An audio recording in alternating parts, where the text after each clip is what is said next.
म हजुरहरूलाई यो बिन्दवासिनी मन्दिर देखाउन गइरहेको छु। यो स्विजरल्यान्ड पार्कबाट आउने बाटो हो। यहाँ 182 वटा सिडी चढेपछि माथि बिन्दवासिनी मन्दिरको प्राङ्गणमा आइपुग्नुहुनेछ। त्यो अगाडिको भयो। अनि यो अगाडि सिधा देखिने बाटो भनेको यो कलङ्कीतिरबाट आउने बाटो हो। यो मकालु पेट्रोल पम्प हुँदै आउन सक्नुहुन्छ। त्यसपछि हजुरहरू सिधा अब 34 वटा सिडी चढिसकेपछि हजुरहरू यो माथि बिन्दवासिनी मन्दिर पुग्नुहुनेछ। यसमा 34 वटा सिडी छ। यो हाम्रो नेपालको झन्डा भयो माथि देखिने।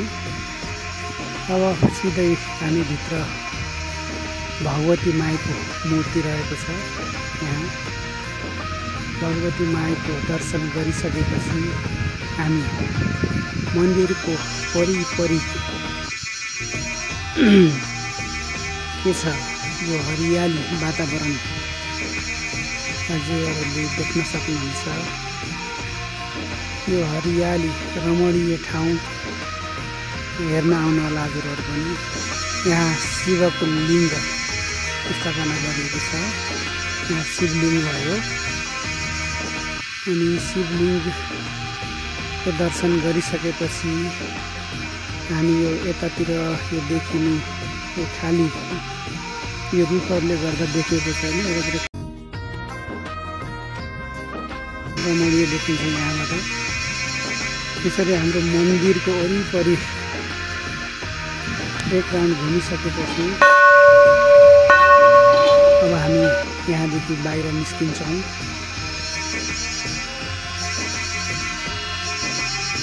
एकपटक फेरि भगवती माईको दर्शन गरिसकेपछि अब फाइनल्ली भगवती माईको दर्शन गरिसकेपछि हामी अब बाहिरको दृश्य देखाउँदछौँ हजुरहरूलाई। यो पारिपट्टि एकदम रमणीय देखिने दृश्य भनेको यो इन्द्रदह हो। इन्द्रदह आज एकदम बादल लागेकोले सेतो एकदम राम्रो दृश्य देखिएको छ। मनोरम दृश्य देखिएको छ। अब हामी यो बाहिर निस्क्यौँ। बाहिर निस्किसकेपछि यो खाली बाटो यो कलङ्कीबाट आउने बाटो हो। एकदम हरियाली छ। जो कोही पनि हजुरहरू आउन सक्नुहुन्छ। यो ठुलो मेन गेट छ अगाडि, त्यहाँदेखि आउन सक्नुहुन्छ। एकदम जो कोहीको मन पनि एकदम खुसी भएर जान्छ यहाँबाट। यो रमणीय हरियाली ठाउँ, हावापानी एकदम चिसो। यहाँ पानी परिरहन्छ है यो मौसममा। सबैले आफ्नो ओढ्ने व्यवस्था गरेर आउनु होला। हस्, यो भिडियो यहीँ अन्त्य